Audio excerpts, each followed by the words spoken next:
Teknologi bak pedang bermata dua. Di satu sisi, menurut Direktur Jenderal UNESCO Audrey Azoulay, teknologi dapat menjaga keragaman bahasa karena kemampuannya menyebarkan dan melestarikan bahasa, termasuk dialek lokal. Namun, di sisi lain, teknologi, terutama keberadaan internet, dapat juga membawa resiko penyeragaman linguistik. Masih berkaitan dengan Hari Bahasa Ibu Internasional, di segmen ini Fakta Data mengupas tentang ancaman punahnya bahasa. Hewan atau binatang punya bahasa, tapi Homo sapiens, spesies manusia yang bertahan sekarang ini, kata Yuval Noah Harari, punya bahasa yang luar biasa luas. Manusia dapat menghasilkan bunyi dan tanda dalam jumlah terbatas untuk menghasilkan kalimat dengan jumlah tidak terbatas, dengan makna tersendiri. Bahasa manusia terus berevolusi sebagai cara berbagi mengenai dunia, dan berkat bahasanya yang unik, sapiens dapat menaklukkan dunia. Itu tadi kekayaan yang pantas dibanggakan. Tapi, tahukah Anda, saat ini 42% dari sekitar 7.000 bahasa di dunia terancam punah. Tepatnya ada 3.018 bahasa yang terancam punah. Prediksi yang lebih murah mengatakan di akhir abad 21 nanti, 95% bahasa di dunia terancam punah. Mayoritas adalah bahasa asli atau bahasa ibu.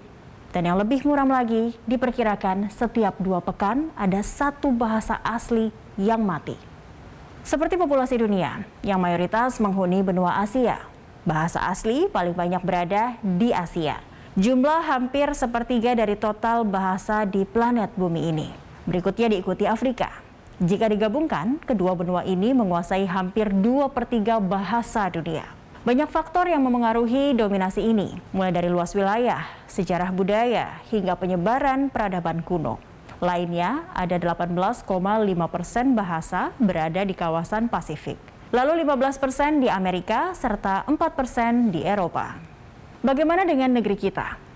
Indonesia ternyata masuk dalam daftar 10 negara dengan bahasa terbanyak, menduduki posisi kedua dengan 712 bahasa. Belakangan, Kementerian Pendidikan dan Kebudayaan menyebut jumlah bahasa di tanah air mencapai 718 bahasa. Benar-benar beraneka ragam. Kabar baiknya, saat ini 50,25% bahasa di kolong langit ini berstatus stabil.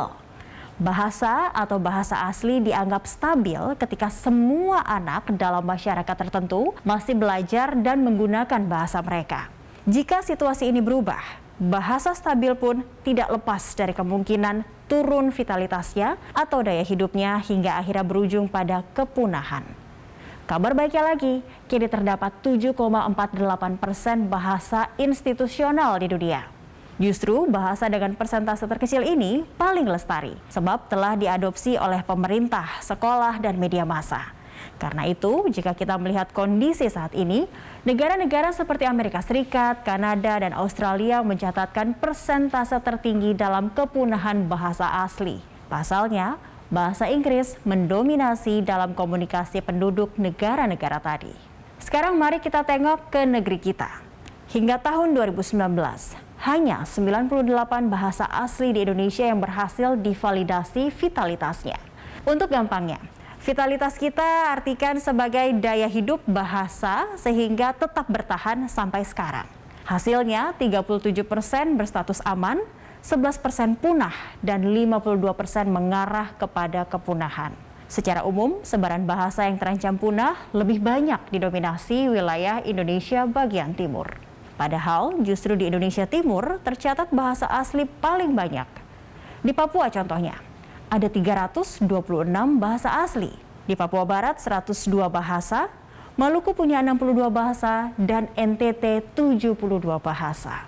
Undang-Undang Nomor 24 Tahun 2009 menjadi payung hukum dan acuan bangsa kita untuk melestarikan bahasa asli. Salah satunya diwujudkan dengan penguatan muatan lokal di sekolah.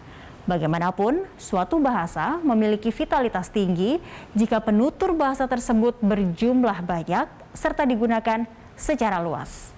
Badan Pengembangan dan Pembinaan Bahasa Kemendikbud punya 6 kategori yang mencerminkan spektrum vitalitas bahasa, yaitu aman, kemudian stabil tapi terancam punah, mengalami kemunduran, terancam punah, kritis, serta punah. Anda tentu punya bahasa asli atau bahasa ibu. Agar lestari, Anda perlu mengambil peran. Paling tidak dengan terus-menerus menggunakannya. Dan untuk melestarikannya, kita tidak perlu mengorbankan nyawa.